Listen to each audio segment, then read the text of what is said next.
Strong in today's world. Keep your focus and love what you believe in, how to achieve all your dreams. Keep moving forward. Never accept less than who you are. Live your best life. Be strong and free. The Hits Back with Nahaja Black is sponsored by the Cancer Treatment Centers of America, BTC, Boost Academy, J.S. Johnson, and Baja Retreat and Spa. Nahaja Black. It's a hit back with Nahaja Black. Good afternoon, Bahamas, and welcome to the Hit Back. I'm your host, Nahaja Black. I hope that everything well, taking care of yourself and living your best life today.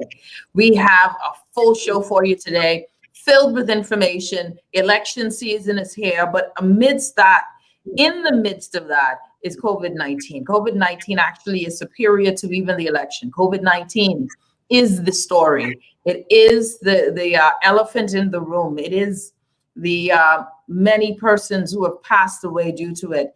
Just this weekend, being hit so close to home for friends of mine, a friend of ours, my husband and I, is now a widow, a young widower. Is it for men? A young widower.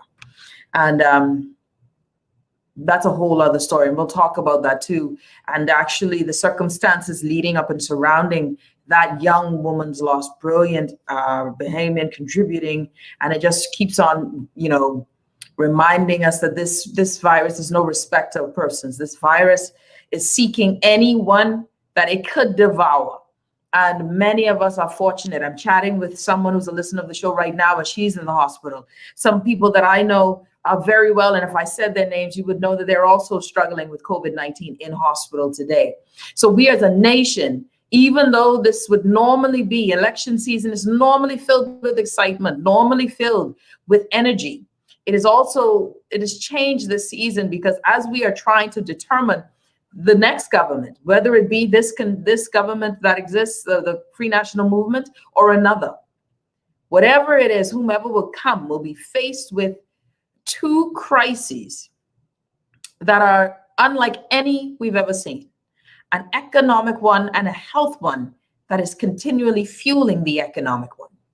And so whilst we are doing this, we must be mindful that the weight of our decision rests with us in our future. How will we be dealing with this thing? And in a month time, if we don't handle this now, if we don't stem the tide now, if we don't make hard decisions today, more people will continue to die and more families will be broken. This country is in mourning.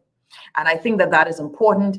All that we're doing, we got to definitely keep that in mind. Keep it all in mind. Now, we have so many things going on today. I'm going to tell you a story surrounding a friend who is a widower, and the circumstances, they're very interesting, whilst tragically sad.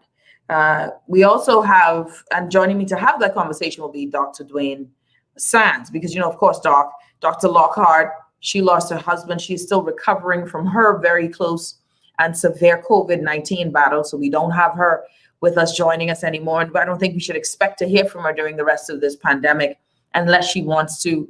But, that family is grieving on that loss. And other physicians who I normally would call on, they are in the heat of battle. And I thank Dr. Dwayne Sands so many times for just being available to us to ask certain questions. We also will be joined by a political candidate from the Progressive Liberal Party, and he's actually waiting behind the scenes for us. And he's representing Yamacraw, right? He's going in for the big honcho, and I think, and Zainab, nod to me, I'm certain it's Yamacraw, right? Just nod. Yeah, I didn't make that up. So I know I saw the names on the posters, right? And the incumbent is Ellsworth Johnson. And so that's going to be very interesting to have that conversation with him. Then after that, we're also going to be joined by my good friend, C.A. Nuri, as we evaluate certain things. There was a recent polling that came out that says that this is the Bahamas Quinnipiac polls that shows that the Free National Movement is going to win 27 seats. And the PLP will win a lowly 12. And no independents were counted in that number. So I mean, my God, coalition didn't slip one in. Lincoln didn't win his seat. Orinthia, Carmichael will be tough, but Orinthia, not even. All right, so we got that to discuss as well. We got a lot of stuff to talk about today. I want to welcome, though, all the way from his fancy office. I don't know where he is right now, but we are social distancing. And Zane, please unmute your mic. Zane Lightbourne, Progressive Liberal Party candidate for Yamacraw, the constituency of Yamacraw. Zane, welcome to the show. Thanks for having me. It's a pleasure. Yeah.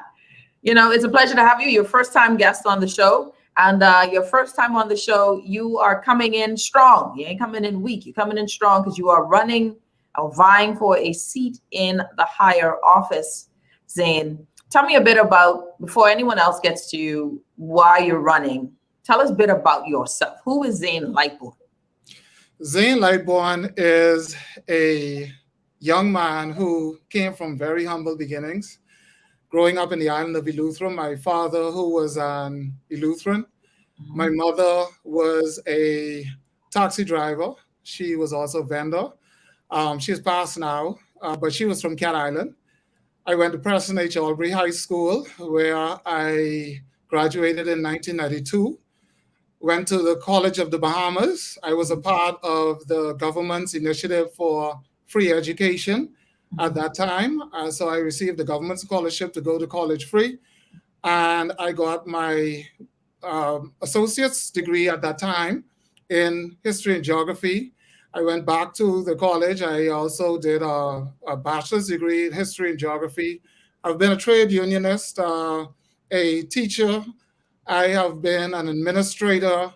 And presently, I am just exiting school management in the Ministry of Education, but my life's work has been representing people. As a young teacher, I had the privilege of serving with some of the teachers who taught me. And for me, that was very, very valuable to my life. I saw, though, that there was a void at that time where a lot of them were suffering some of the same things that they're suffering today.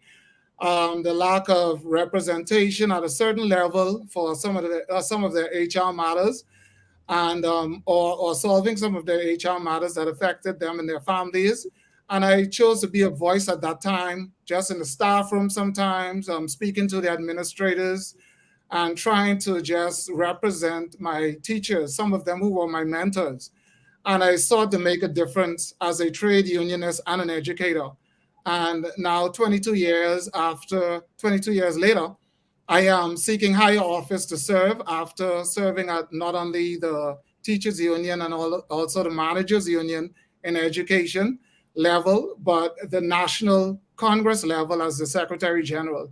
And so I have a history of service to people. And this is just a bigger stage, a bigger platform to be able to serve more people, because our country expects that leadership that has been trained in its borders, or because of the benefits of this country, that we can produce quality leadership and vision that's supposed to be the succession plan to drive our country forward. So I'm a product of a beautiful country that has done well for many of its citizens and still need help, though. And so I am here to serve, and I'm here to serve people and improve on what we have done and haven't done so far.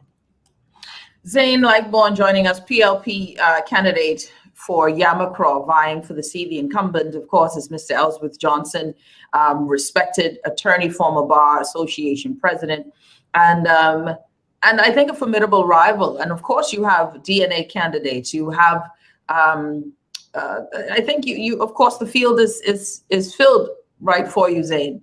And right now, the country is in its most precarious position. Right, and the Progressive Liberal Party is no stranger to when the country is in its state of turmoil, where there's disgruntlement and we have this bit of uneasiness. When you look at your constituency, this constituency that you're vying for, and I'm sure that and every Progressive Liberal Party candidate, I will be asking this question: do you believe that the PLP, the party that you are coming to represent, that you in Yamacraw, yourself in Yamacraw, and the party's vision is what the people of today need and are looking for? Because that'll determined. Yamacraw is a different type of crew now. They're not. You're not going to sleep on Yamacraw. Yamacraw is a very diverse community. I don't just visit here; I live here. You know, I'm a part of the community. I experience everything that the residents of this community experience, and it's very diverse. It has all sections, and if you want to call them class of persons, we have the wealthy Bahamians and some of the struggling Bahamians, middle class families, and families of lower income. My service to them would be under a PLP that has a progressive plan for this country. And it's not by accident that I am a part of the PLP. As a young man, I listen to all that is said out there, the positive and negatives. I take it. I also understand that it's important to educate our people, that our country is run off administrations. And every other progressive country is like our own, where you may criticize a particular party, but every administration is different in its handling of business. And definitely the PLP that is representing, that has come to the forefront to represent this country at leadership level, we are the PLP for the future of this country with a robust economic plan. We have put together that from March of last year. We have also put together a response to COVID. We have also we've rolled out those plans recently, and also brought back some of the plans that we know would work. We are the party that brought all of the big initiatives nationally that our people benefit from, starting from the University of the Bahamas in education, when it was the College of the Bahamas. That was done by the PLP. The thing is, the initiatives that would come forward as a party with a particular administration have to present present circumstances and a vision for the future within those circumstances and beyond. And that is what the PLP brings to the table. And so our economic plan is there for everybody to see and has been rolled out. And we have also answered a lot of the press that would have asked questions on these things, and the local citizens, and it came from within the belly of the community. The constituency of Yamacraw and its diversity have different needs depending on where you go and who you talk to. And the plan have to speak to our economic recovery and jobs. It speaks to that. It speaks to energy reform, how we are gonna make life easier and more, make the dollar stretch further in this present economy. So we speak about decreasing VAT on day one. We are trained and ready to lead on day one. That's a big one, Zane. Yes. Decreasing VAT, even when we need revenue more than ever. So the plan for the people, it came from within, like I say, the organization. And the diversity of leadership. We have a very sage, wise leader in Mr. Philip Brave Davis. We have one of the strongest women who, condolences to our family again. We have lost, she is stuck from one of the strongest men to come out of our country in Ms. Glennisana Martin. We have younger candidates who are business people, educators, sports enthusiasts, trained coaches, and we have every sector, education, health. We are addressing the needs of people in this country, and this is a new day for the Bahamas. I want people to really believe that, because some of us have been on the sidelines and complained about what this country needs. It's not enough to be trained to lead and to be futuristic. And then when it comes time for you to represent and do well for your country and your people, that you stand on the sideline and do nothing. There's a saying that everyone knows or should know, that evil prevails when good men stand by and do nothing. Well, I am one of those good men who intend not to stand by and do nothing, but to put my shoulders to the wheel and to bring my expertise, my youth, my experiences, and a country that would have educated me to be to this point. I think that this is the time to step forward, and definitely the Progressive Liberal Party is the progressive party that knows how to bring this country out of this present circumstance. We have the blueprint, we have the plan, and we are not just fly-by-nights that have shown up saying we want to lead. We are being trained, and we have been trained for this. Zane Lightbourne, PLP candidate for Yamacraw. Let me ask you this, Zane. One of the things that we have learned and continue to learn as the populace is that, listen, candidates are not the prime minister. The prime minister, as we have seen in this administration and prior administrations, is central figure. He is supposedly supposed to be first among equals, but there is too much power. There's a lot of power that is centered around the prime minister. They make all of the decisions. They rule the party. They call the whip on the floor. If you don't vote with the party, you find that you are a backbencher, and even as a backbencher, told to be quiet. So not even functioning as a backbencher. Yes, saying the people will ask and say, yes, saying you were in the union, you were, an individual. But in politics, it's different. How do you persuade the Bahamian people to believe that this thing here? All parties aren't created equal, Naja, and definitely we're not that type of party. This party has gotten a plan from its stakeholders within the party, and that is young and the old, experienced, and in all of the various areas of experience and education that we have. And the powers is your leader different enough to give you the lever? Are you because this is where it's all about for many of us. What is different? What is different in terms of your leadership? And then we'll get to Yamacraw. Search Brave Davis as a leader, right? Ask anybody their influence. Do a cross-section. You can do your own survey in this country and do a cross-section of persons whose lives he has affected, of people that he has mentored over the years, of people he'd helped for free in his profession. Ask people about his leadership ability, about his caring heart. Ask people, and they will tell you who he is. So all of the negatives is unfortunate. There are a lot of colleagues that I have who would not dare to step forward in politics. They're not bold enough because they said, hey, I don't want to expose my family to the negatives of politics, or it's a dirty game. And, at the end of the day, we have to have quality leadership in this country. Brave Davis brings that with experience. And if people would just give a fair chance, which many of them will do, and most of the Bahamians in this voting populace now have said that they will do, so we are very confident he will be the next prime minister.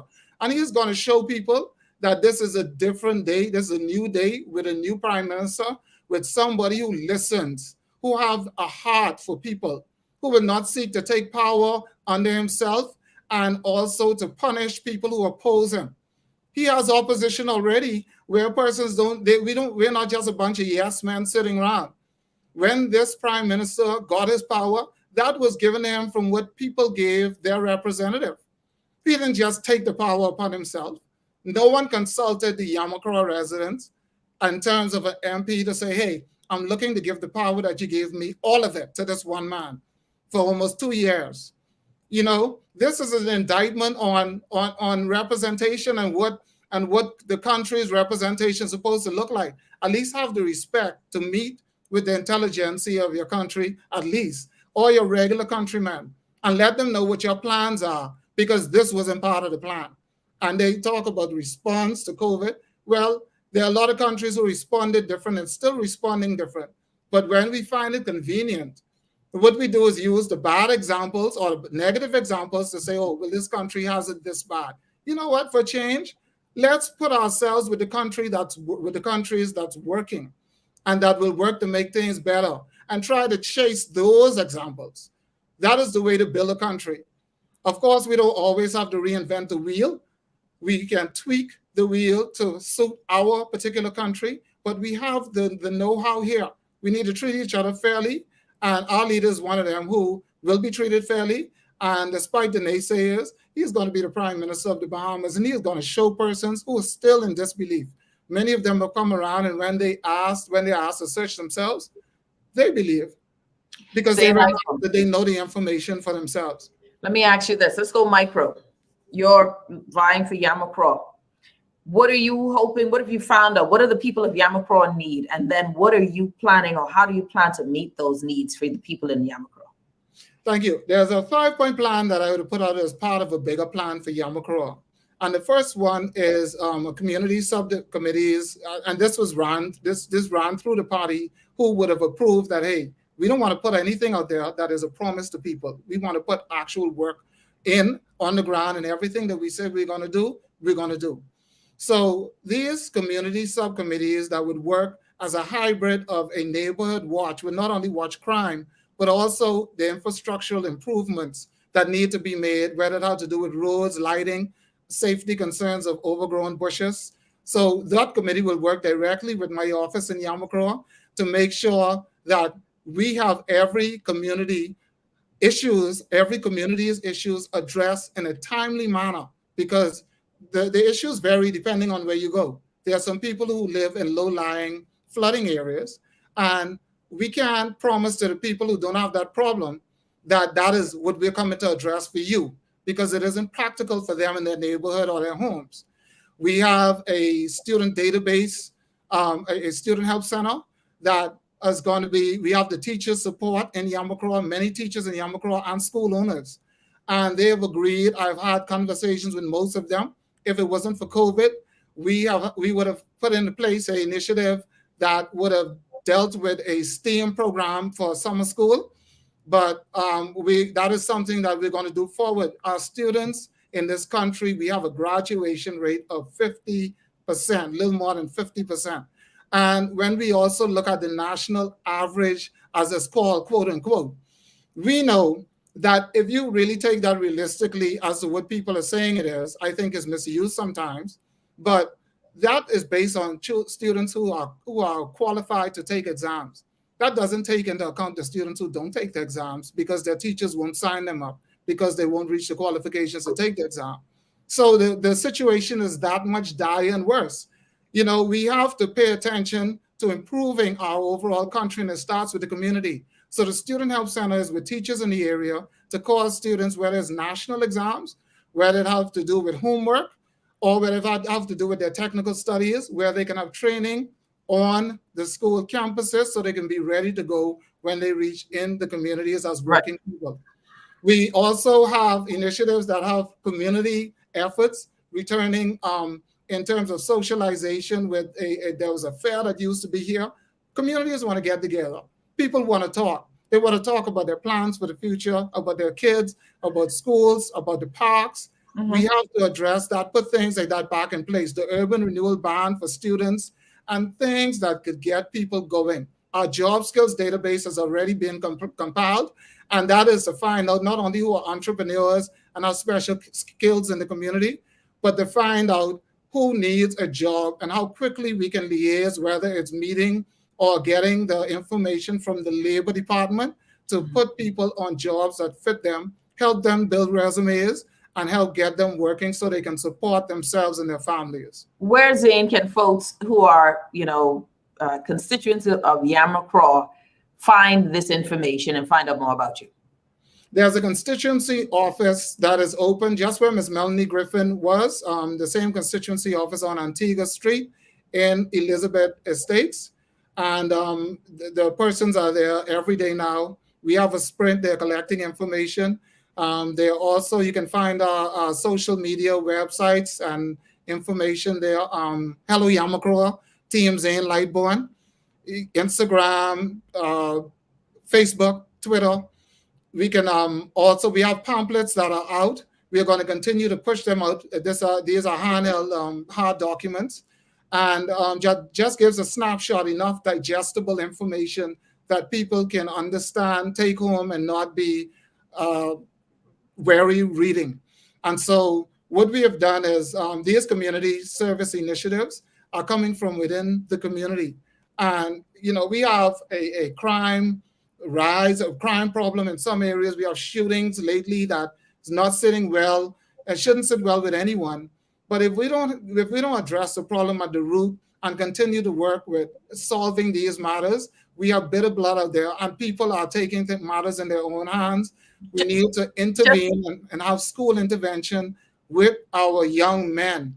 Yeah, let me ask you this, and only because I'll be short on time, and I have two quick questions, and I need you to be as succinct as possible with this. But I know that you're an educator, so you like to explain stuff. I see that now. I see that. If we have more time, we would definitely give you some more, space to ventilate these ideas. Two quick questions for you. The first one is an easy one, and if you wish to answer it, it's personal, but folks are curious. Of course, you know that the Prime Minister's thing is campaigning. It must be 5 persons vaccinated. Are you vaccinated? Yes, I am. That was easy enough. All right. Second one, have you meditated on, or have you formulated the plan? Many things that you've said, they're not cheap, right? Certain things require a lot of funding. The budget per annum is 100,000. We know these things are doled out in trenches, right? Or tranches. However they say this, 25,000 a tranche. I think that's the appropriate term. So have you, because there's a lot of plans, man, and everybody got big plans outside. When you get inside, all of a sudden, we start stories. That's an excellent question. Here's what I did with this 5-point plan. There's nothing on that I would have to go to big government to implement for me. There's everything that can be handled at my level as a member of parliament, because I'm first the member of parliament and representative for these people here in Yamacraw. And I have to serve them and make sure that I win their confidence and continued support to improve this country. We have a country to build, but it starts with each community and each household at a time. And so that is what I am doing. And I'm telling you that those initiatives, there's only one there, which is our parks. We have 11 parks in Yamacraw, and none of them have bathroom facilities, no internet. These are things that people do. So we're speaking about healthy living and sustainability in terms of everybody being able to use diversity, to be able to use parks and go out and enjoy open air and healthy living. But, you know, of older persons who may need to use the restroom every now and then, or other persons, they can't. They have to remain close to home. This is unacceptable. And so that is the only initiative where it may need a bit of extra funding. And we have the dedication of persons who are within the community, business persons, who are willing to be entrepreneurs and donate towards a better Yamacraw. Because representation is very important. And I've been doing it for long enough. I know how. And I'm depending on people to see that and give me an opportunity to make sure that, you know, Yamacraw is the strong, diverse, is the beautiful place that it is. Zane Lightborn, PLP Yamacraw candidate. Zane, wishing you all the best, my friend. It's not going to be easy. This election will be hard fought indeed. Thank you so much, Zane. It's a pleasure having you. You're listening to the Hit Back with Nahaja Black. Zane Lightborn, PLP candidate for Yamacraw. We will be having guests all across until the end of the month. So, of course, as many candidates wish to join the show, just call Janet Lees and she will be able to assist you. When we come from the break, though, we're going to switch gears. COVID-19 is changing. COVID-19 is changing, and it's scaring me more than ever. And I'll tell you why. You're listening to the Hit Back with Nahaja Black, Guardian Radio, 96.9 FM. We'll be back.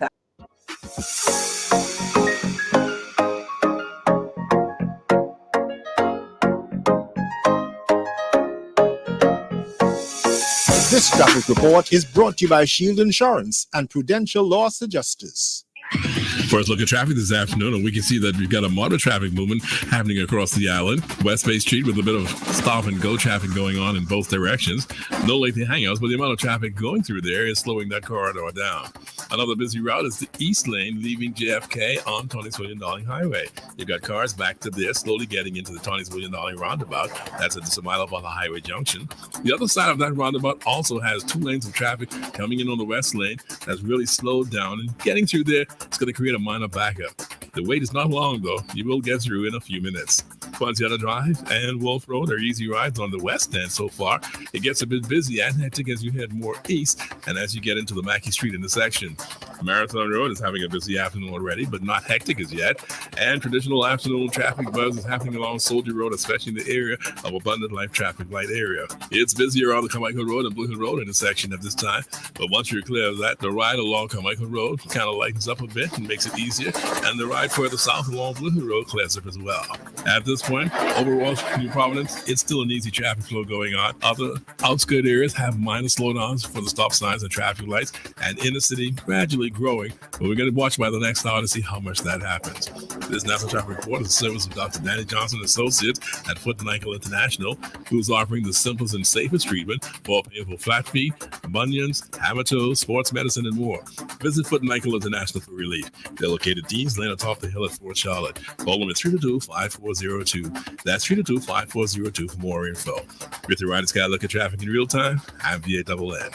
Michael was in a horrible car accident. Prudential loss adjusters managed his claim and got him the settlement he deserved. Sierra's roof received hurricane damage. Thanks to Prudential, she and her kids are happy with their claim settlement. Tammy fractured her ankle in a slip and fall. Prudential saved her time, money, and peace of mind. Prudential loss adjusters are here for you whenever a tragedy strikes. Call 322-4026 now.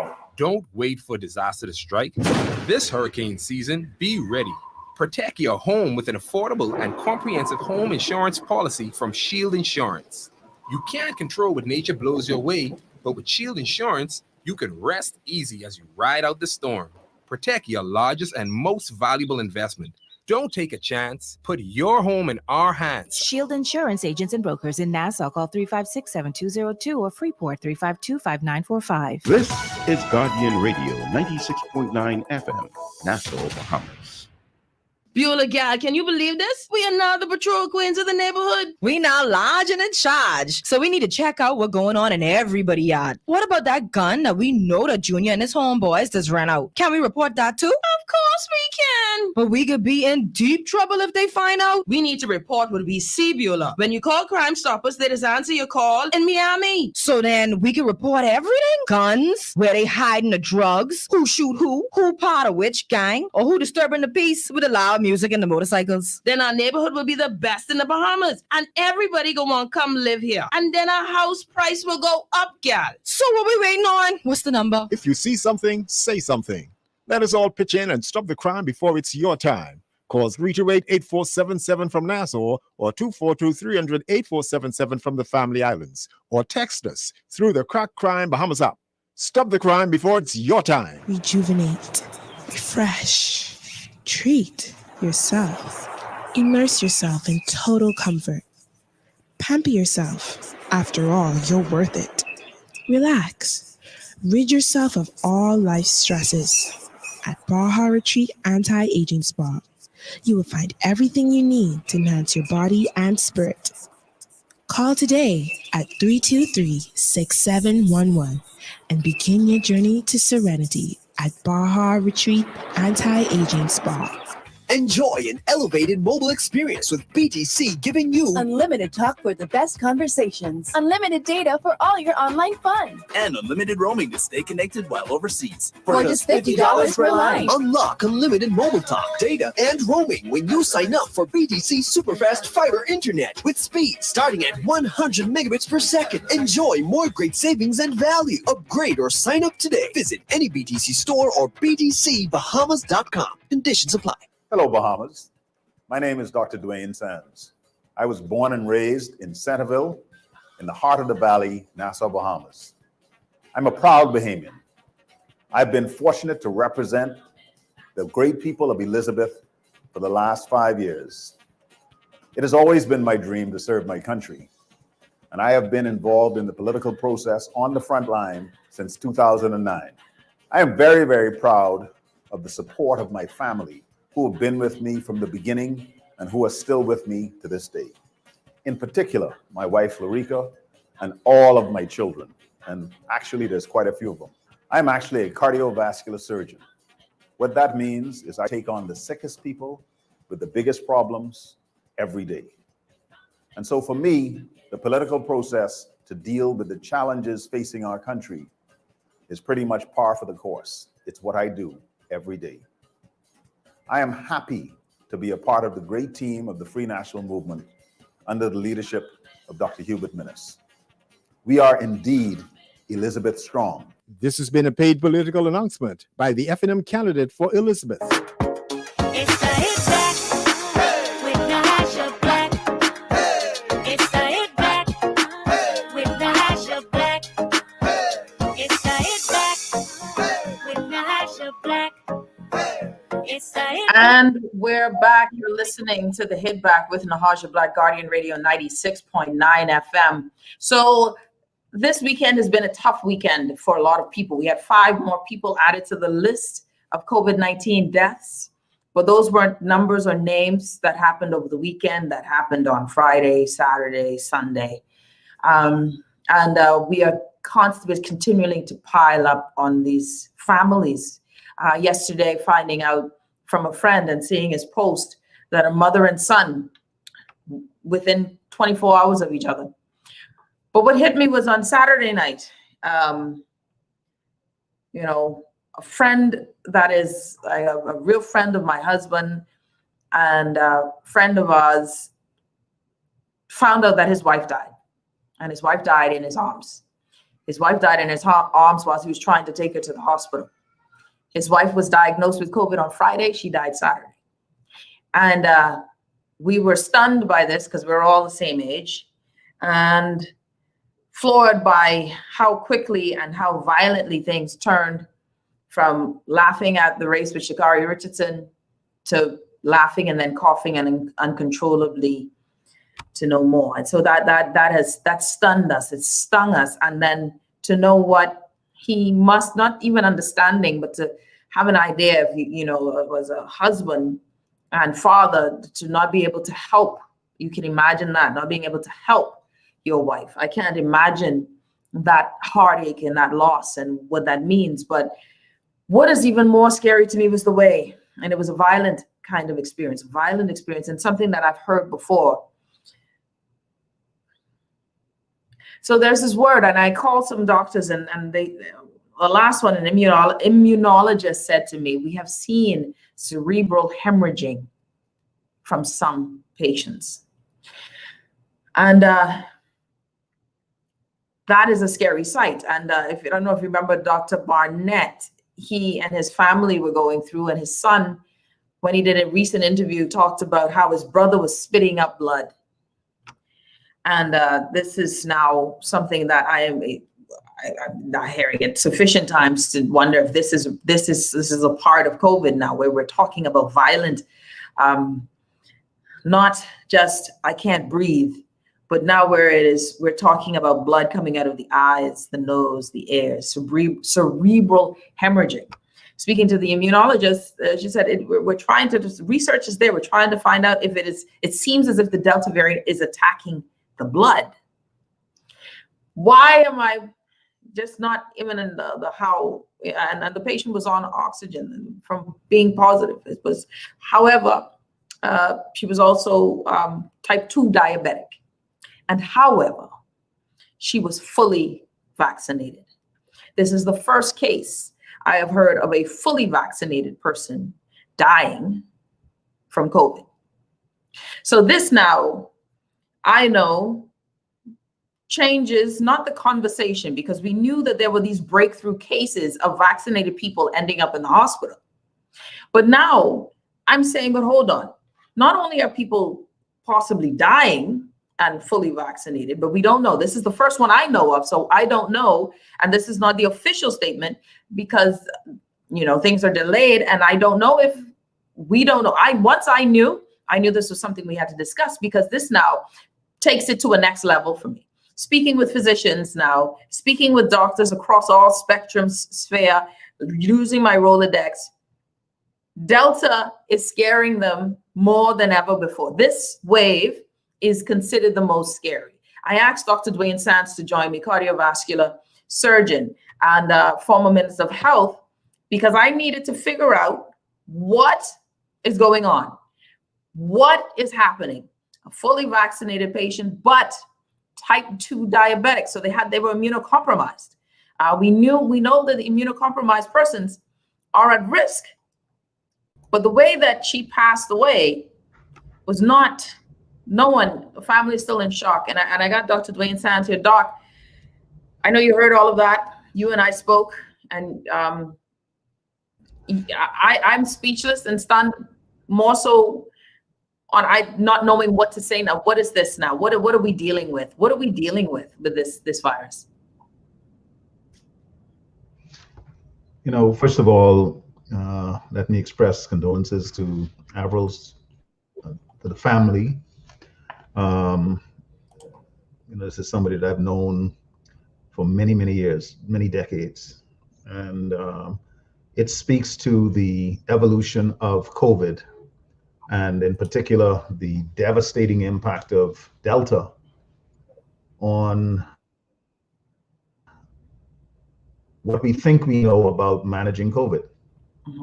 And so as you listen to the Prime Minister of the Bahamas, as you listen to the President of the United States, as you listen to the Director General of the WHO, much of their commentary is based on information that we're now getting about Delta and the impact of Delta on the vaccinated and the unvaccinated.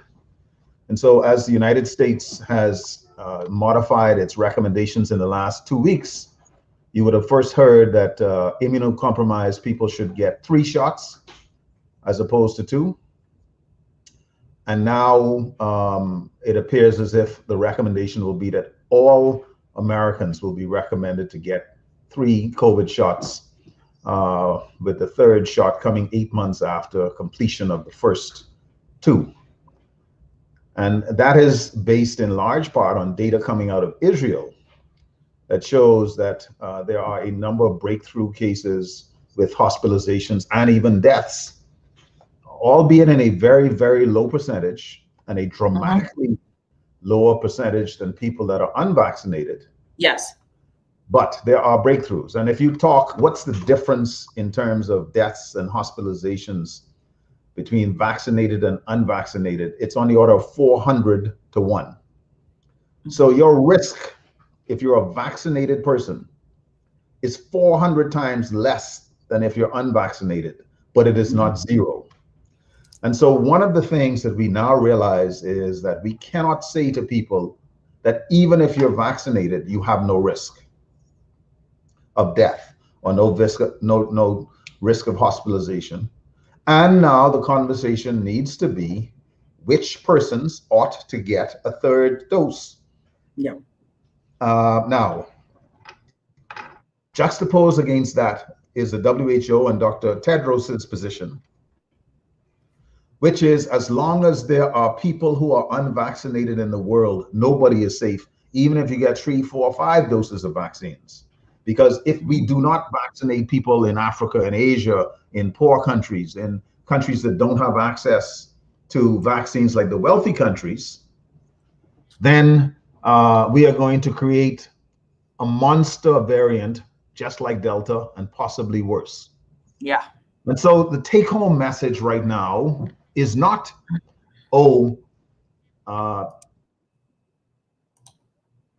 even a doubly vaccinated person can get COVID, so I ain't getting vaccinated. The message really ought to be that we ought to be doing everything possible, including double vaccination and wearing masks and hand sanitization and staying away from people. Today, the Bahamas was just upgraded in terms of its CDC warning to level 4 again, which means that we are once again at the highest level. All of us, from the government all the way down to the smallest child, needs to play our part in stamping out the spread of COVID in this community. And, we have seen the greatest number of deaths this month. We have seen the greatest number of cases this month, and today is only the 23rd of August. And as you know, I'm not clairvoyant by any stretch of the imagination, but we discussed this about a week ago, and the trend seemed to be that we were going to see a lot more deaths, and I'm afraid that indeed we have seen, and there will be quite a few more. Dr. Dwayne Sands joining us. All right, Doc, so here it is. We have, so for those who are just tuning in, fully vaccinated type 2 diabetic person has passed away. And I was happy that you and I got to do this, because I found myself even more so convinced that we need to be people who get vaccinated. But what is scaring me on top of that too, Doc, is how it is like, is this variant different? Speaking with Dr. Melissa Evans today, and her thing was that this virus, this variant, is scarier for them. It is this wondering, is it attacking the blood? They're very concerned that they have seen cerebral hemorrhaging with this, and I'm trying to figure out how common is that? How are we moving from laughing to uncontrollable coughing to dying? Like, how is this happening from one day, 24 hours ago, you were alive, from diagnosis, you have oxygen, and then you're gone. And because I don't think I'm getting, what is this? I don't know. I don't know if we're explaining what this is. So we can only speculate, and I think it's important for us to now let's separate out the discussion of the Delta variant and its mode of destruction from that particular beautiful human being that is no longer with us and with our family. Yes. And I say beautiful not only physically, but also in her personality. Yeah. The challenge with COVID, and particularly Delta, is that it impacts clotting. So you are more prone to clot, and that means you can clot in the venous system, in the arterial system, in the brain, in the heart, in the extremities. So the potential mechanism of death could include a massive pulmonary embolus, a heart attack, a stroke. We have had discussions about clotting from vaccination. Well, the clotting from COVID is tens of times greater than with vaccination. And so the possibility of sudden death could be either an acute pulmonary embolus or an acute heart attack or an intracranial bleed. So the potential mechanisms, given the impact of COVID, are huge. I would have had a very lengthy and candid conversation with Dr. Mark Weish, who, along with a number of other anesthesiologists, lead the COVID response at South Beach and at the Legacy Unit. And he expressed phenomenal frustration at the efforts being expended in order to salvage patients, only to be just have the wind knocked out of your sail when they don't make it. So just to give you for instance, yesterday I was seeing two patients in the morning or early afternoon, and one of them died last night, and another of them was critically ill as of when I spoke to him this morning. We have reports of seriously ill patients in Grand Bahama, and hoping to be able to move to a facility of higher levels of expertise. And there's no room in the inn in Florida. There's no room in the inn in the United States. There's no room in the inn in New Providence. And people, it is bad out there. It is absolutely bad out there. And so, yes, line up and get vaccinated, but understand that the public health measures work. Wear your mask, and stay away from people you don't know. Yeah. Someone asked, so should we now register for third shots, Dr. Sands? That's an excellent question. And the answer is that it is still very controversial. If I were to answer that as a public health person, and I'm talking about somebody who focuses on population dynamics, I would give an answer that's different than the answer given by an individual physician. So for populations, it might be said that no, let's vaccinate everybody else who hasn't been vaccinated at all. But your personal physician giving advice would say, look, you have to do what's right for you. And if you're certainly immunocompromised, if you're diabetic, if you have cancer, if you have lupus, if you're taking any drugs that reduce your immune system, then a third shot is something that you ought to have a very serious conversation with your provider about. And for many persons, maybe as much as 17% of the population who have been vaccinated, yes, a third shot is in order. And I use that number based on the CDC numbers. That said, the Bahamas is not yet set up for third shots.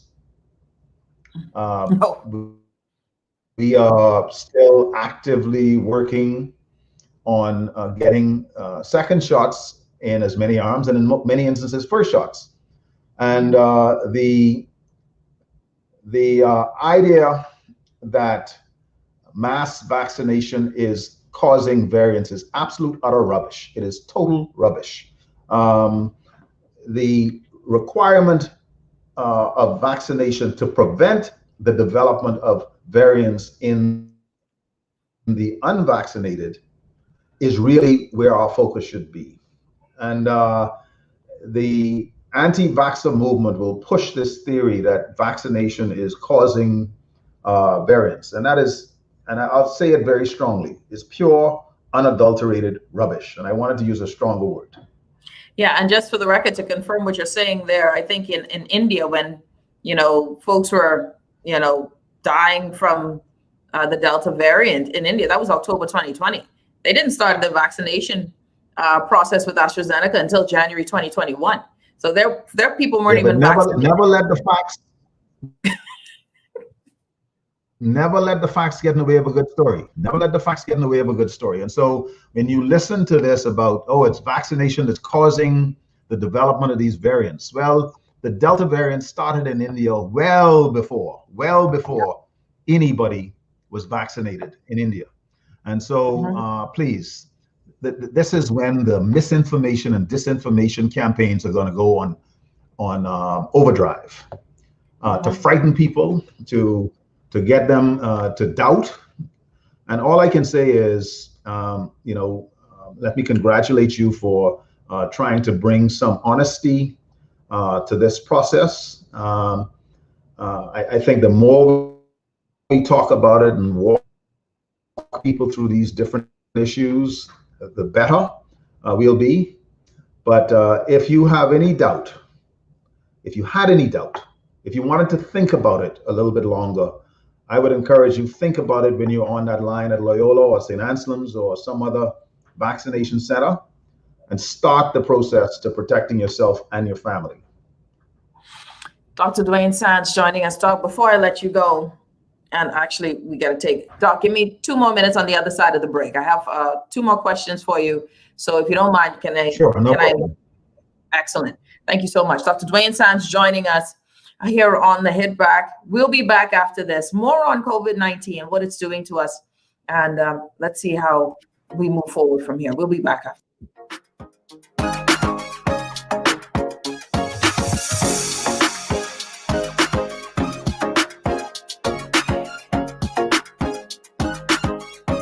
This is Guardian Radio, 96.9 FM, Nassau, Bahamas.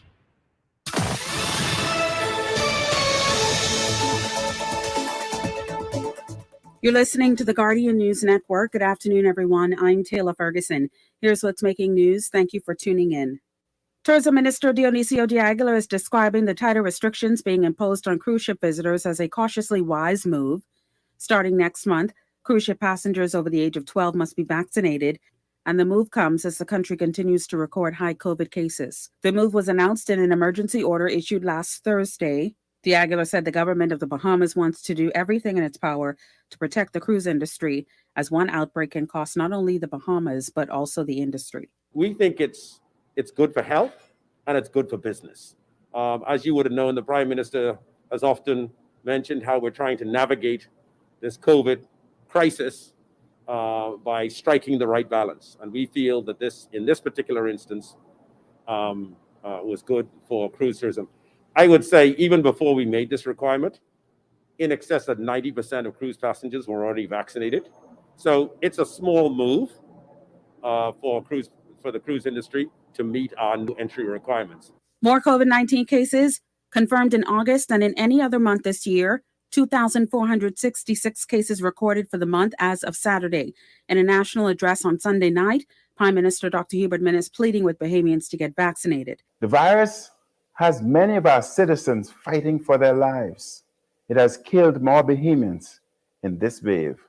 Let me again say to those who are still thinking about getting vaccinated, you do not have time to keep thinking about whether or not you will take the vaccine.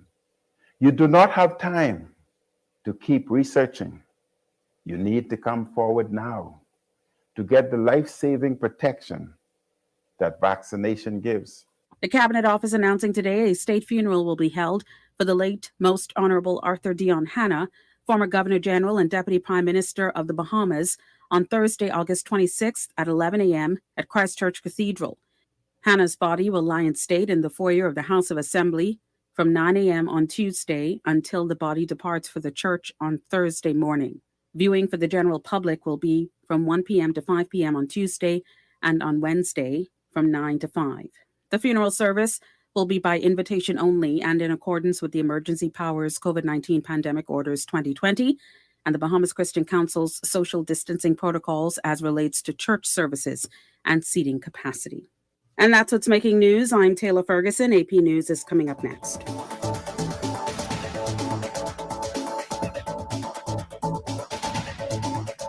Afghan rescue. I'm Tim McGuire with an AP News Minute. Evacuation flights increase out of Kabul. National Security Advisor Jake Sullivan. 28 U.S. military flights have evacuated approximately 10,400 people from Kabul. Another 6,000 evacuated by allies. Top U.S. military officials in Afghanistan say special operations traveled about 2 hours into the country to pick up 16 American citizens early this morning. They are back at the airport for evacuation. The Food and Drug Administration gives full approval to the Pfizer coronavirus vaccine. President Biden says 70% of the people have gotten at least one shot, but only half are fully vaccinated. There are also many parts of the country with low vaccination rates and skyrocketing infections. Vaccination is free, it's easy, it's safe, and it's effective. And it's convenient. For 90% of Americans, there's a vaccination site less than 5 miles from your home. I'm Tim McGuire. This is Guardian Radio, your station for up-to-the-minute news, intelligent, interactive, and engaging conversation. 96.9 FM. When I had got prostate cancer, my family didn't know if I was going to live. At Cancer Treatment Centers of America, within days, I got an appointment. They presented me with treatment options, and we set up a robotic prostatectomy. When my scans came back, there are no signs of cancer. They don't see you as a number, they see you as a part of the family. I'm going on with my life.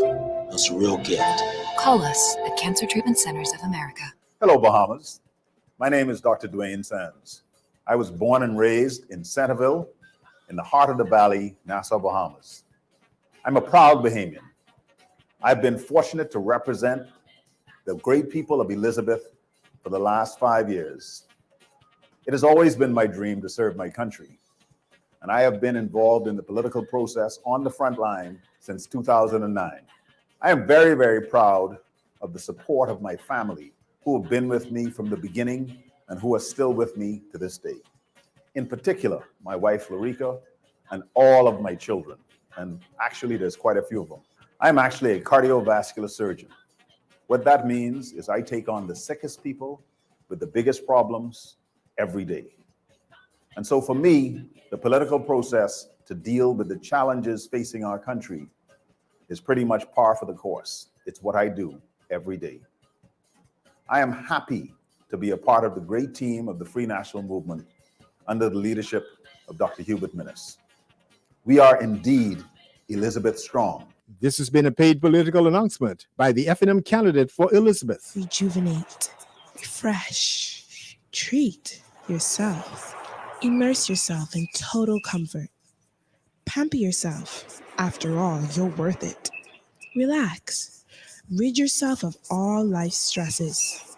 At Baja Retreat Anti-Aging Spa, you will find everything you need to enhance your body and spirit. Call today at 323-6711 and begin your journey to serenity at Baja Retreat Anti-Aging Spa. It's the Hit Back with Nahasha Black. It's the Hit Back with Nahasha Black. It's the Hit Back with Nahasha Black. It's And we're back. You're listening to the Hit Back with Nahaja Black. Unfortunately, Dr. Sands had to go to another meeting. So if you're just tuning in, and I realize folks we want to hear what we want to hear. There indeed was a case that I know personally of someone who was type 2 diabetic, fully vaccinated months ago, as with everyone else, seeking to make herself safe, doing the wise thing, the smart thing, and unfortunately got COVID, and within 24 hours of that diagnosis passed away tragically. And at home, oxygen was being delivered. She had oxygen as well. And with the oxygen on, this is happening. And I walked away from that whole situation, not just in shock, grieving for a friend losing his best friend and wife, mortified that this, and so then I went on a whole rampage of finding out more, learning questions and reading articles, Israel being one of those countries where they saw a lot of breakthrough cases of COVID-19, and realizing that we don't know enough, and that we have to be the people who are going to realize and be smart enough and wise enough to know that we don't control this disease. We don't own the narrative on it. We don't get to decide if it works for us. Tell that to the family who lost a mother and a brother yesterday. Tell that to the family who lost a daughter and a mother Friday. Tell it to all of those persons who lost someone last night and night before last. How many times they control the disease? Do they have control? How does it affect you? Even when you think you're safe. That's why vaccinated people, you can't be bully balling around here as if you're immune. There is no immunization. You are not immune. The goal is to not end up being one in the hospital. Your goal is to not be the one that needs it. Now we are seeing, ladies and gentlemen, where right now this is one case. I don't know any others, and the reason why I know this case is because it's personal. But this is not a case where I think that many should jump up and say, well, I'm not getting vaccinated. I actually think beyond anything else, it is a clarion call to get vaccinated. If it is taking out folks this easily, and those who are immunocompromised, please do that for your family who will miss you if you're gone. I remember we had a caller on the line. I remember we had a caller some weeks back when I was asking the question, if we don't want to get locked down and we don't want to get vaccinated, what do you expect the government to do? What do you expect the prime minister to do? You don't want him to say that there are spaces and places the unvaccinated can't go, right? Because if I let you go in a movie theater in a closed environment, we're going to spread this variant. It's going to spread the virus, right? And you're not just going to be a spreader of it, but you're probably going to be in a number. You're probably going to be in that number. So not only do I have to think of you, I have to think of you and the family that you're going home to. Now we're dealing with a variant that is not just saying, well, you vaccinated, I got you. All right, I don't want you. But that for those who are immunocompromised, saying, oh, you're not strong enough. And now we have to consider getting a third shot. So the study has shown that Pfizer, it loses over time its efficacy quicker than AstraZeneca. So it's like, we are not in control of this narrative. We don't get to choose if we live or die with this narrative. We don't get to choose if we make this certain decisions that, okay, we don't want to do X, Y, and Z, so there are no consequences. Everything has an opportunity cost. So there are consequences to all of our decisions, some positive, some negative. But we can't be the set who continually blame the government for negative outcomes if we don't consider how our decisions are affecting the outcomes. And I think it's time we start to ask questions about what can we make noise about at this juncture, at this certain point, what levels? Now, mind you, the reality of it is that, yes, they're pushing vaccines, but you can't get your second shot for 8 weeks after you get your first. So yeah, we talking vaccines, but before you could be fully immunized, you still got to wait 2 weeks after the second shot to be fully immunized or fully vaccinated, not even immunized, but fully vaccinated so that you have the most robust protection, right? Even though The data has shown that with Pfizer, you're talking about, I think they said 2 weeks, it drops from 96%, 95% to 83% in 2 weeks. What a time. Look, there needs to be other things that can be done. And I'm glad my friend Sia is going to join me, because now we have to talk about the other things that should be done. At this point, other things should have happened already. And I don't want to hear nobody running on with, oh, stop. Let me bring on my good friend, C.A. Nuri. C.A., what's up, buddy? It's always good to be on your show, Nahaja, and I'm listening to the topic you're talking about, and I am concerned. Nahaja, and I need to do something to protect myself and my family more. I do not think the current narrative is enough for me to be satisfied and think that I'm safe. So now I need to start to implement a plan B and a plan C and a plan Delta. Right? So you see that, play on words there. Clearly, there's more I need to do in order to protect my family, and that discussion needs to start to be had right now in the Bahamas. What all can we do to protect ourselves? Yeah, and that's so. And I'm so glad you brought that up. See, and you were joining me. So there's so much to discuss even on that, right? So I've been getting a lot of calls, and this is how I know things are changing, right? I've been getting a lot of calls, Cecil, messages to my phone through WhatsApp. I mean, not WhatsApp, not just WhatsApp Messenger, through Facebook Messenger. Folks are saying, hey, didn't you have someone who can do home care? Or you mentioned on your show that, there's a physician that comes. So now people are looking for help outside of the hospital. Right? Concierge service. You need definitely some kind of doctoral concierge service to come to your home and add additional support. And of course, that has its own cost to it. But then we're seeing this change. So I actually got a friend of mine, and actually he's a doctor who's been on the show. He and I worked on a commission together. Linwood Brown. I actually had him on a while ago, and he gave me a card to one concierge service. And this. Apparently, when I forwarded to the lady who messaged me, this doctor, and I have to get her on the show, shared all of these wonderful bits of aid or information to aid her mother whilst her mother was home.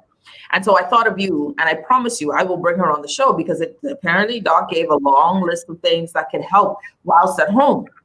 But now I'm also here realizing, Cecil, that we are looking at, I think 150 was yesterday. I got the number somewhere. We have 5 more deaths. Numbers of it's happening. It's happening. Reality is happening, and these are delayed, right? So the numbers are delayed. Plus, we still have 47 to be investigated, and we don't know if the investigated ones are persons who died at home, and that's why they have to be investigated, because they didn't die at the hospital. And the morgue picked them up. That's one of those questions. But now let's go to this. Something else has to happen whilst we're talking about vaccinations. This is where the process for me gets frustrating, because I believe, as I've spoken to other physicians, they believe the same, that it is time to lock the country down. Unpopular. But at this point, are we trying to win a popularity contest, or are we actually trying to deal with COVID-19? Do you remember, Cecil, at the beginning of this? What was the main narrative? Flattening the curve. You remember that? You remember that? We used to talk about this all of a sudden. The curve's high. We got to flatten the curve. Dr. Nakia Forbes was actually popular then. You remember that? Yes, I remember the term. Yes. Yeah. So she was sharing the curve and why we need to flatten the curve and how lockdowns help. And then we started getting, all of this, people trapping in the house and blah, blah, blah. Yeah. Okay. So now the argument is, well, when the prime minister was locking people down, y'all had all kinds of issues. One, just for the record, I am quite aware what I've been saying on this show from January 2020. Yeah, I am quite aware of the fact that has been consistent for me is that when the hospital gets to a place that it cannot house people, we are in a state of health crisis and emergency, right? We cannot get to that point. You remember that, Cecil? I do remember it, and I remember the conversation. Yeah, right? So we need to know that is the metric. The lockdown metric is X, Y, and Z. I even did one show where I showed Canada's approach to dealing with COVID-19. Canada's approach was creating tiers.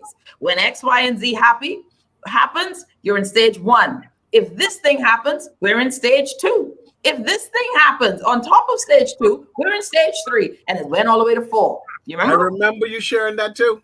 All I right. do remember. And the last one, I think it was stage 5, was lockdown.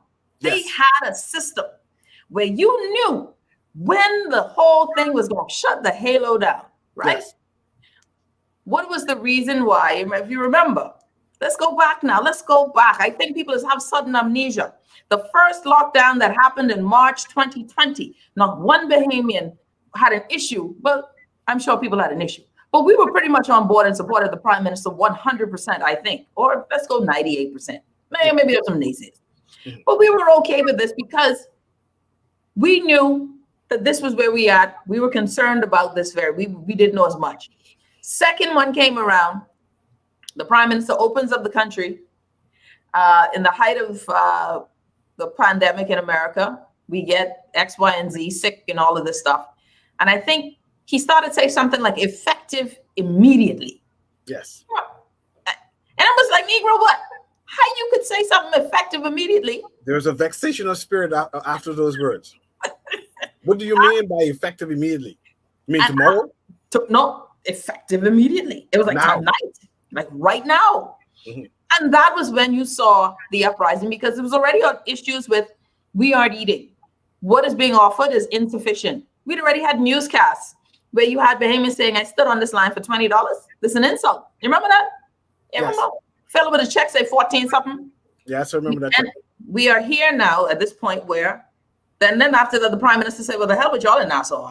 That's what I felt like. He was like, well, if y'all don't want this, then I ain't doing nothing. That's how it felt, because he didn't give us any sort of restrictions after that.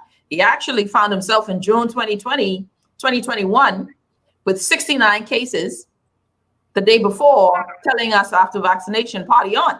I don't know if you remember that. So we don't know what is the metric for when we should lock down or when we shouldn't lock down. We locked down when it was worse, when it was easier.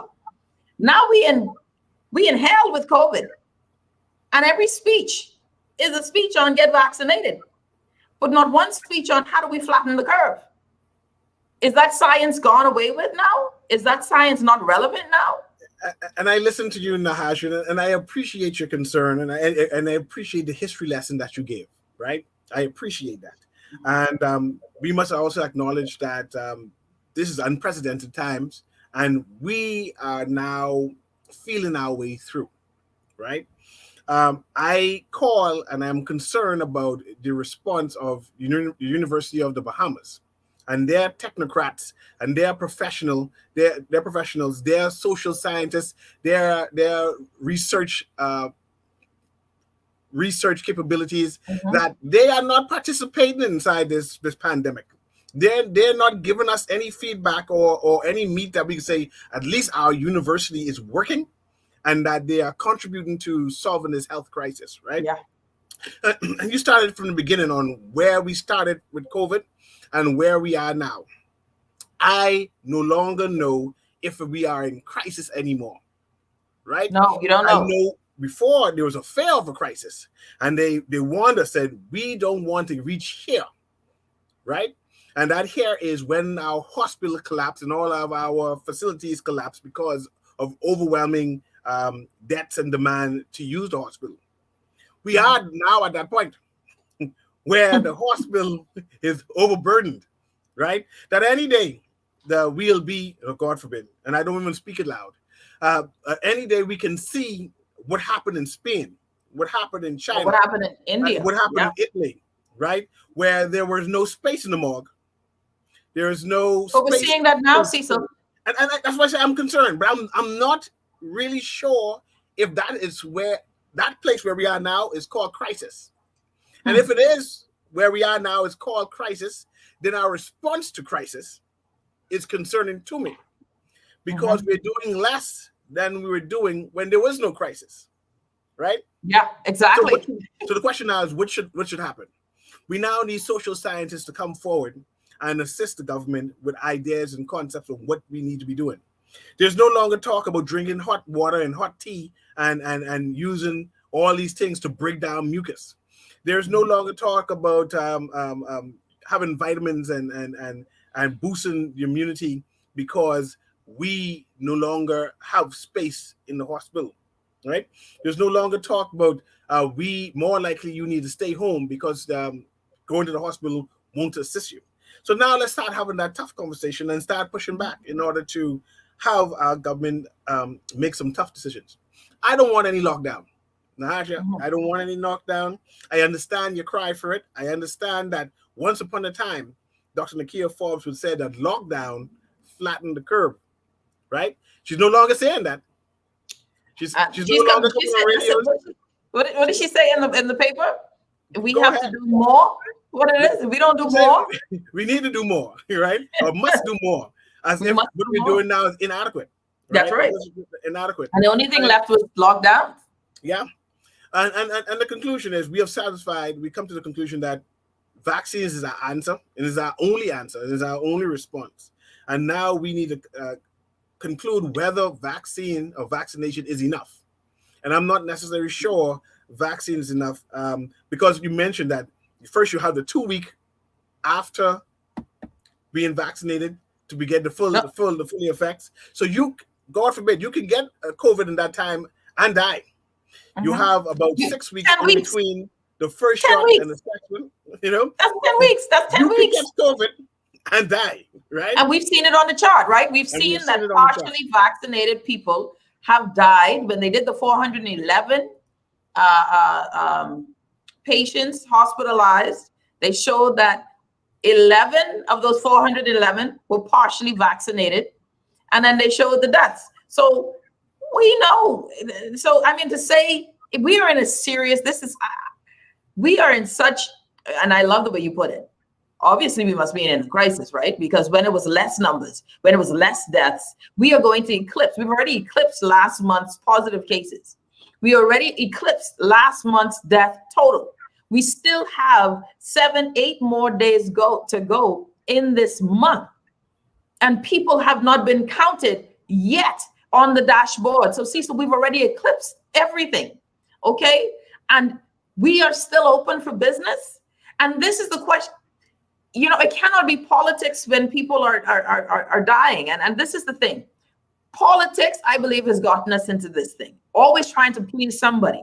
The Prime Minister said at the very beginning of his reign that I'm a doctor. I have to tell people you got to take this thing or you don't make it. You have to take the pill. You have to take the tough medicine. Even if we cry at this point, what does the Prime Minister have to lose? An election?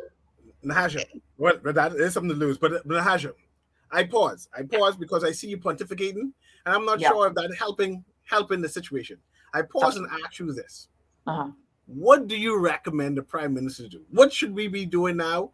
And like I said, I like ideas, and I'm willing to hash out whatever you have, whatever you suggest. I'm willing to analyze it and hash it out. And if I have to go and ask somebody for the Prime Minister's inbox number, I'll go and send it to him because you look like you don't have that communication with him. I'll go and do that. I'll go do that. But give me some ideas. What exactly you think we should be doing at this present time? I think at this point where we are now, the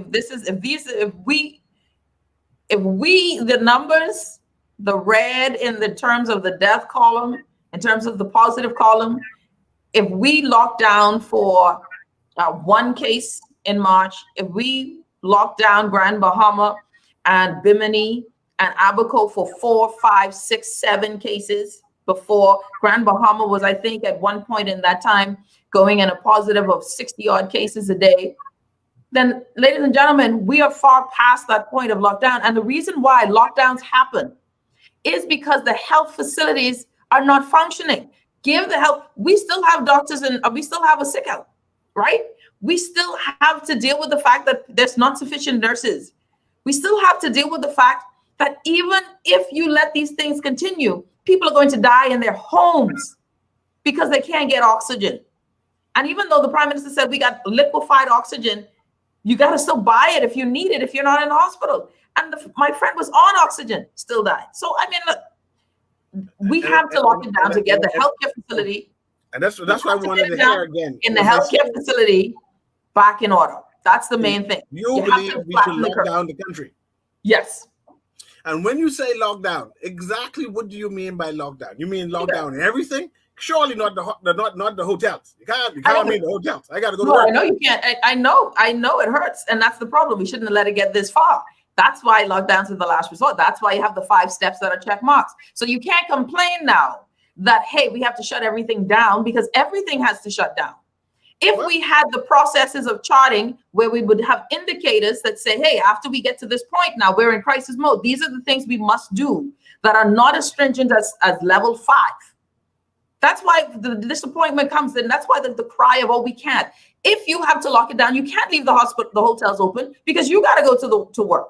And when you go to work, yes, we're now asking guests to be PCR positive, but how many people are you connecting in that time? Is the hotel still testing you even though you're vaccinated? No, they're not testing you anymore if you're vaccinated, are they? Tell me now. I would love to know. And these are important things. How do we keep people protected? We have to stop the movement of the virus. The virus is moving because we're moving. And now we cannot cry if the measures are extreme. What should have been done was this system and check marks, and now it's a code red. You got to execute code red. And as I speak to you, I remember that we did have a chart and the color chart. So so we did have the systems. Just that as time went by, we do away with some. But just going back to what you said, you recommended full lockdown, and you're recommending that inclusive of the hotels, this lockdown. So you're saying that we're going to close the airport? Is that what you're suggesting? Listen, that's what lockdowns are, right? That's what lockdowns are. No, we had different variations of lockdown, and I'm trying to understand your lockdown. Oh, well, listen, let's go with this. I thought about this today. I don't have all the details in front of me, right?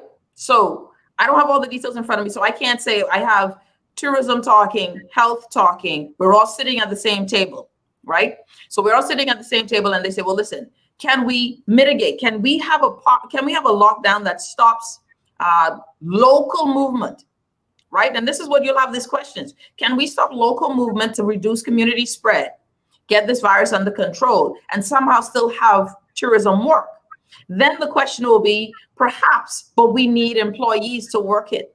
But what if employees are coming out of their COVID, and this is where data comes in, because the Ministry of Health should tell us right now, what is the spot, what is the scatter, what does the map look like of COVID clusters? How virulent or how contagious are we? This is where the health data comes in.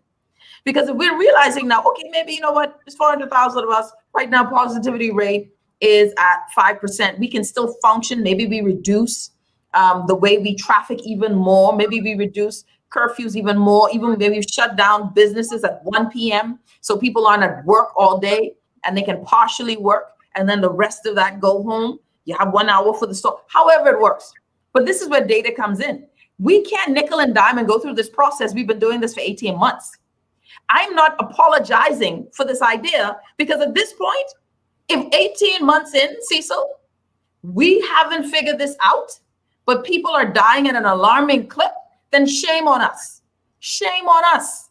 And now the hard decision has to be made, and it has to be made to save the lives of your citizenry, especially those who don't have the money to quarantine, who don't have the facilities. And the way Delta is carrying on, it doesn't even matter how much money you got.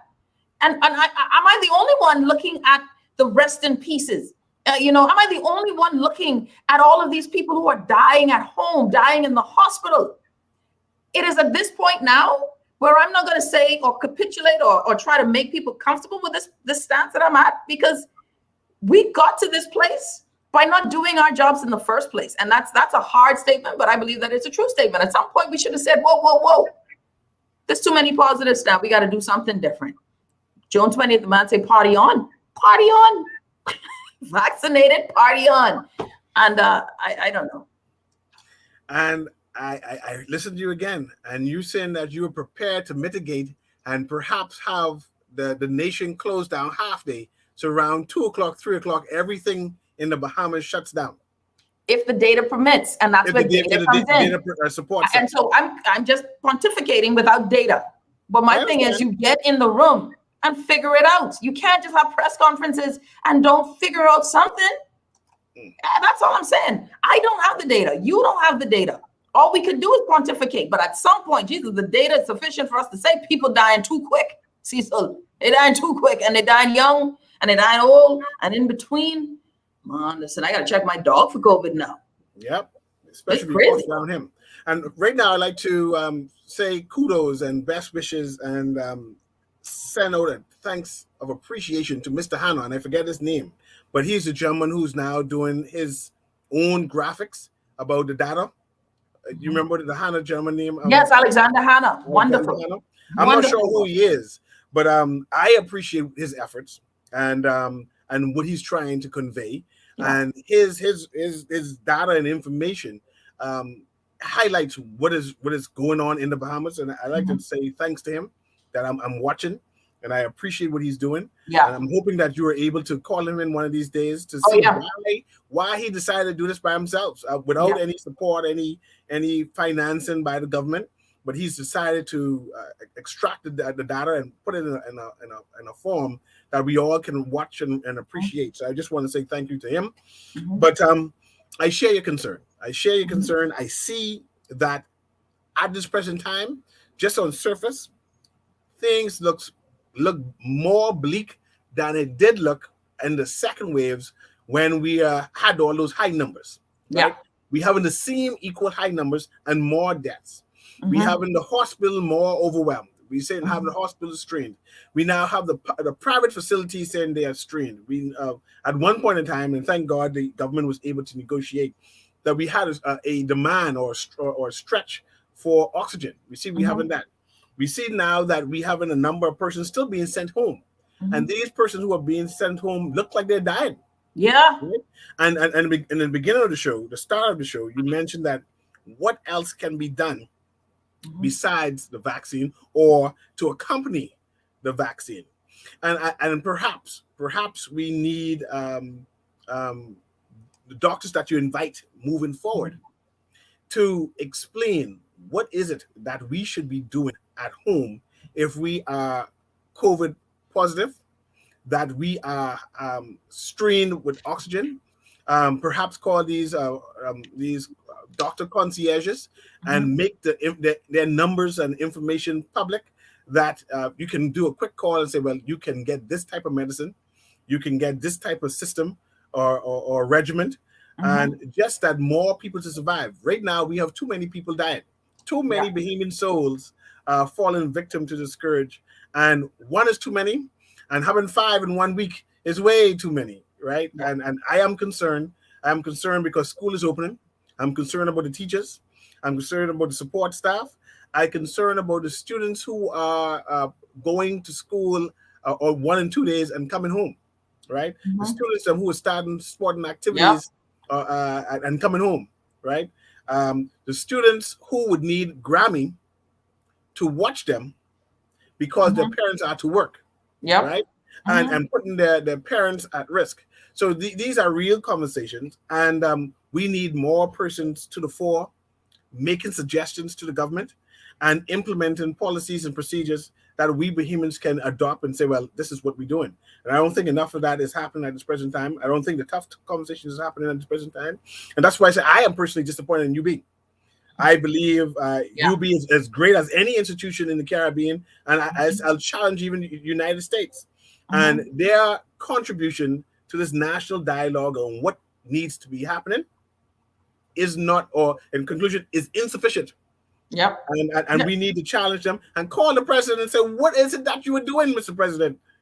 What are you leading? This ain't enough. I ain't happy. I'm not happy, UB. University of the Bahamas, I am not happy. Do some more.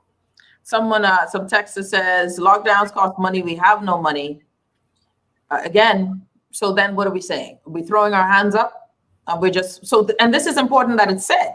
So if what is being done is a statement of we are broke, then what are we telling people? Okay, so get vaccinated, but you won't be fully vaccinated until 10 weeks, right? Because you will get your first shot, you get your second shot. And we know that there's no, even now, knowing that if you are immunocompromised, You need a third shot. The Delta variant is changing it's attacking us so quickly, a country filled with comorbidity. So if we're broke, and that's the argument, then we're saying, in essence, just this is it. People are going to die until we all get fully vaccinated, even though we know that folks are not planning on, a lot of folks won't get vaccinated. So and you call those persons collateral damage. That's what it is. And we are prepared to lose several Bahamians because we want to be open. And that's the conclusion. We are prepared to have 1 or 2 people die in order to our society, our business continue and commerce continue. And that's what it is. We are prepared for the deaths. My thing is, though, it's easy to say. It's and even though I understand what you're saying, I can't handle that flippancy. I can't handle that because we are now knowing the people. This isn't a distant virus as people thought before. How come I know nobody who died from COVID? You remember that early on? Ain't nobody I know. People are dying so quickly that your Facebook timeline or your Twitter timeline can't catch from a joke. The fact that someone could be watching and laughing at Sha'Carri Richardson, laughing at the race, not at the race, not at her, at the race. Amused by it. Yeah, amused at the race and all of the memes, because we were all laughing at the memes. Yes. You know, and in that moment, from enjoying lightheartedness with your spouse to your spouse holding you in their arms, trying to get you, calling for ambulances and none available. PMH ain't got none for you. Doctors ain't got none for you. Imagine that, Cecil, imagine that, and watching them violently die in your arms. This isn't one where it's one person or where people are, and a number is a number, but the human that made that number was important to the family they came from. And I never believed that one was acceptable, but we understood that this virus was going to be an issue. Hence why it was our responsibility. And even as we as citizens now have to be responsible. We have to be responsible as well. We have to know that, hey, this thing can come at any time. If I am a breadwinner, I got to make sure I stay a breadwinner. I've got to do everything I can to be there for my children who have to graduate. I want to see my grandkids. Do what you must or what you can. Go and talk to your doctor. For those who don't have personal physicians, find a personal physician, a physician that you trust. When since did we stop trusting our own doctors, our own people who are giving us medicine? And this, all of this is something I want us to get, that there are narratives across the world. If I tell people straight, I was watching this thing before I decided to get vaccinated. I was checking to see how many white people was taking this vaccine. I ain't even lying. I'm checking how many white, all these white people taking this vaccine, you know, I'm a minority. I got to make sure, you know, this one time I follow in the herd on this one. And if they're trying to get rid of all of these white people, then justice for all. I get into heaven anyway, right? So my children will be in good hands. I trust God on that. But we have to realize this is not new to the world. It is new to us. It is new to our generation. Vaccinations are important. Vaccinations are something that really you have to now consider this for you. There will be a group who will decide not to do it. But we, by and large, as Bahamians, are not anti-vaxxers. Ask yourself the question, is your fear reasonable? When you know your colleague at church died, when you all hear people dying and they get in cerebral hemorrhages now because it's attacking the blood, pulmonary embolisms, aneurysms, clotting. Look, the government, there's a certain point where we are in crisis and the government should step in. I don't want no more speeches and slapping up. You know, I ain't all of that. Right now, even if I get vaccinated today, my first shot today, I still got 10 weeks in the wilderness. Yeah? 10 weeks naked. And that still doesn't guarantee anything, especially if you're immunocompromised, especially when we're talking about on average 150 people a day. And that's just the numbers we know. What about all of the antigen tests, not the PCR tests? Projections show if we're seeing these numbers of 150, 160, we are well into the 600, 700 positives a day. This is how they're tracking the virus.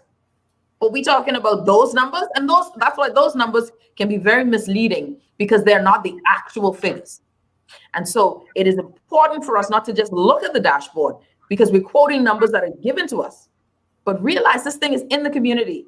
And mother and son, second mother and son, we are aware of. The government, we have to do more. And I think now we have to bite the bullet. People ain't gonna like it, but if you got to, there's a pill that you got to take so that we can catch ourselves. And I agree, if it's New Providence, you got to take it. You've got to take the pill. It's a tough pill to swallow, buddy, but blame them, not us. Decide how much people you're willing to lose in this fight, because I ain't willing to lose none of mine. None. And they go cry. That's what I say. Let them cry lockdown. At least you come out and you can be all right. And now we have to do testing too. Start testing people more, man. Just free test, free PCR, a proper PCR giveaway. You'll get a test. You'll get a test. And I'm cool with the testing too, but what happens after the test? If I'm tested positive, what do I do? Then after you test positive, we have a quarantine site. And that's what the 250 from IMF was supposed to be for. But find the rest of that money. What site you talking about? I know that's what you got emergency powers for. You could take a site. That's what. Just take one hotel. Take one closed hotel. That's what you get all these powers for. That's what you get all the money for. Do the job. Do the job. What that hotel we supposed to go to and we announced that's where we put in the COVID people, and they said no, not there. As soon as y'all start talking big, they say no, breeze out of here. Not us. You mean someplace else? Get your wind from around here. And I'm upset about my sandwich and apple. Yeah. I mean, a good sandwich and my apple. cabana stuff. Oh my God. Insulted my cabana stuff. I talk about the food on the ground. I mean, it was a club sandwich with a gala apple. People ungrateful, eh? What else? No. And they had food afterwards. I digress. But all right, we gotta come back. I also want to and see, since I called no names and been with angst, what are ORG doing? Organizing for Responsible Government. Once upon a time, they're giving ideas, telling the government you should be doing this. This is where we should be at. Here's this to consider. Now we get all we can hear is nothing, just silence. They believe we ain't watching. These people believe we are no longer watching, right? They go quiet, they mute, right? They see our government needs some assistance and they ain't come up with no ideas. The best of us are now mute, right? And I'm concerned about that. About that. Someone says, Bahamian here in Texas, me and my wife had COVID and recovered. She now gives blood plasma to help those with COVID. What happened to people like her? We don't even talk about that. Oh, and there is something in the States, in Florida, called Regeneron. I don't know what it is, but apparently now they have Regeneron centers where folks are going to for this monocyclial sort of treatment. I'm supposed to ask some folks on that, but that's interesting as well. Some sort of, I don't know what it is, but apparently that's happening in Florida with these stations with Regeneron as a treatment, blah, blah, blah. So I don't know. We right now, the only thing is go to the hospital. That's it, right? Go to the hospital. We don't have, but and oxygen is available if you go to some locations, if you could afford it. We'll be right back. C.A. Nuri joining me. You're listening to the Hit Back with Nahaja Black, Guardian Radio 96.9 FM.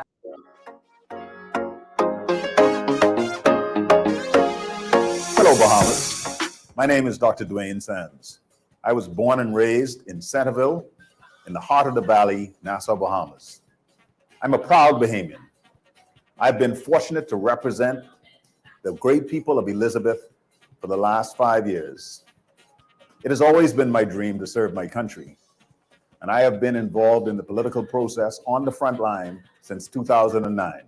I am very, very proud of the support of my family, who have been with me from the beginning and who are still with me to this day. In particular, my wife, Larica, and all of my children. And actually, there's quite a few of them. I'm actually a cardiovascular surgeon. What that means is I take on the sickest people with the biggest problems every day. And so for me, the political process to deal with the challenges facing our country is pretty much par for the course. It's what I do every day. I am happy to be a part of the great team of the Free National Movement under the leadership of Dr. Hubert Minnis. We are indeed Elizabeth strong. This has been a paid political announcement by the FNM candidate for Elizabeth. Tired of banks forcing you to use technology to bank the way they want you to? Your convenience is important. So no matter what your banking needs, Commonwealth Bank's friendly staff are always available in branch for that personal one-on-one service. But when you choose technology, our online and mobile banking app offers you state-of-the-art functionality. The choice is yours. Commonwealth Bank. Bank the way you want. Throughout our lifetime, we must all make decisions. No matter how we choose, the right one just needs to be made. Like having J.S. Johnson Insurance Agents and Brokers as your insurance partner. We've been serving the Bahamas for over 100 years. Whether you need home, motor, marine, or commercial insurance, make the right decision. Call 397-2100 or visit jsjohnson.com. JS Johnson Insurance. Peace of mind. When I got prostate cancer, my family didn't know if I was going to live at Cancer Treatment Centers of America. Within days, I got an appointment. They presented me with treatment options, and we set up a robotic prostatectomy. When my scans came back, there are no signs of cancer. They don't see you as a number, they see you as a part of the family. I'm going on with my life. It's a real gift. Call us at Cancer Treatment Centers of America. Enjoy an elevated mobile experience with BTC, giving you unlimited talk for the best conversations, unlimited data for all your online fun, and unlimited roaming to stay connected while overseas. For just $50 per line. Unlock unlimited mobile talk, data, and roaming when you sign up for BTC Superfast Fiber Internet with speed starting at 100 megabits per second. Enjoy more great savings and value. Upgrade or sign up today. Visit any BTC store or btcbahamas.com. Conditions apply. Many people wonder, what makes Boost Academy unique? Maybe it's our 8-to-1 student-staff ratio, the emphasis we place on student individuality, our focus on numeracy, literacy, and creating better citizens by sharpening students' critical thinking skills. One of our many talented teachers, program facilitators, and mentors. Or just maybe it is our commitment to taking full responsibility for your child's education. No hidden fees or costs. Regardless of what it is, let us help your child reach their full potential. Boost Academy is currently enrolling students of grades 4 through 12. Visit www.boostbahamas.com to apply now. This is Guardian Radio, 96.9 FM, Nassau, Bahamas.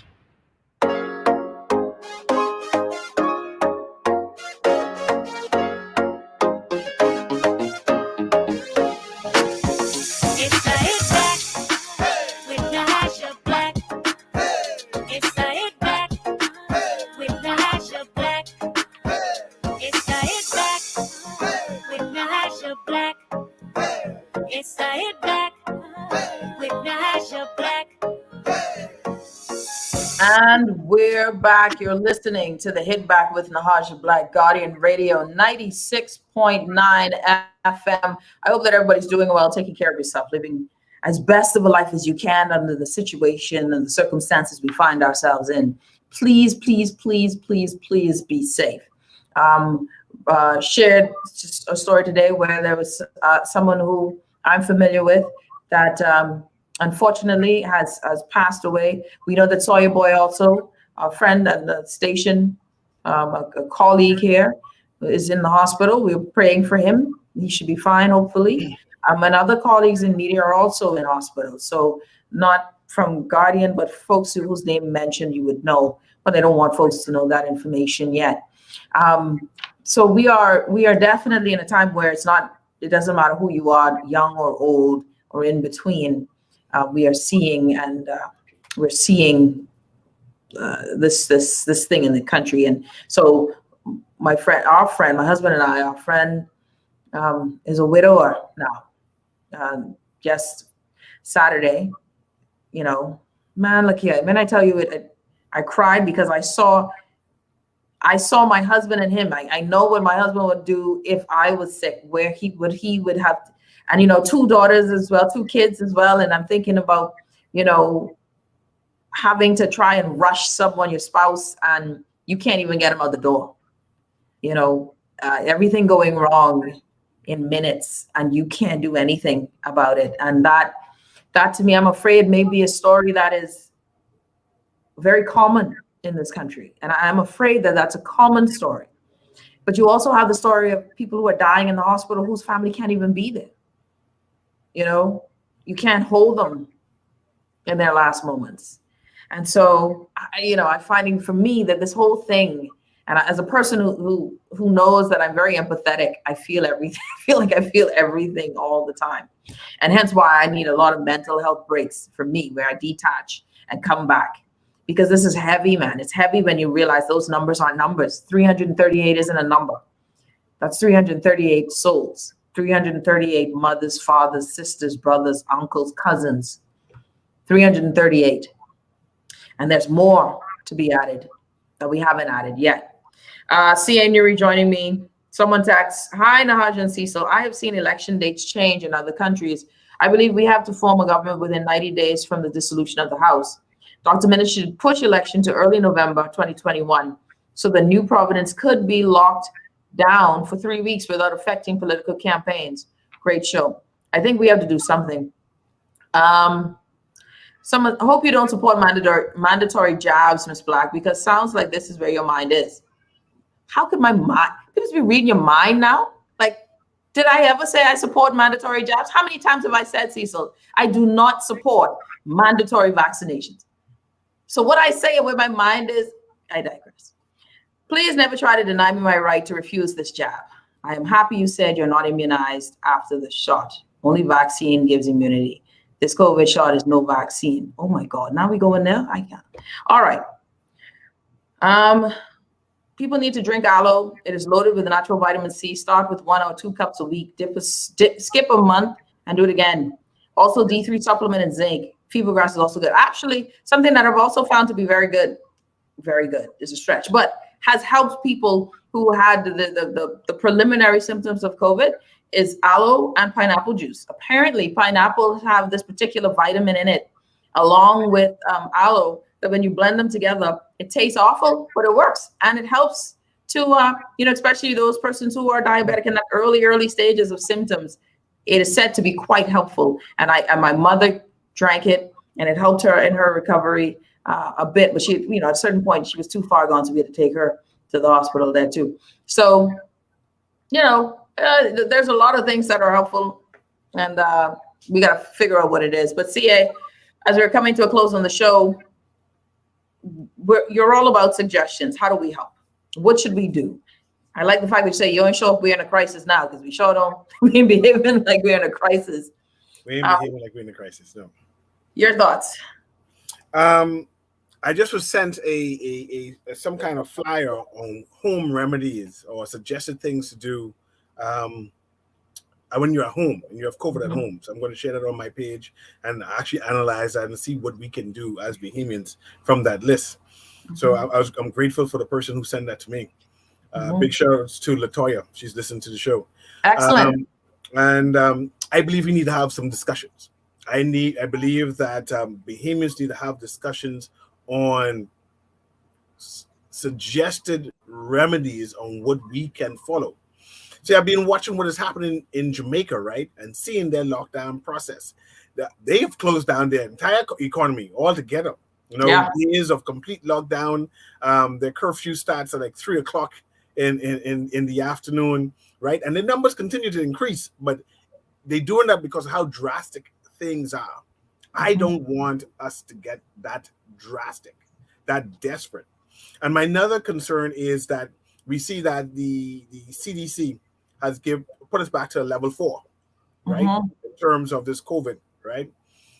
I don't want to see places like the United States, Britain, Canada, put us on a closed list, and they close our society for us, right? And that we got to work towards reopening our economy. I don't want to get that. There's one thing, we closing ourselves down in order to mitigate the situation. But imagine these countries that we depend on close their borders to us, saying that we are a risk to them, right? That we can't get stuff at all, or the citizens cannot come. And see, we need to start doing some things in order for that not to happen, right? Because when they close, it's up to them when they decide to reopen for us or to us.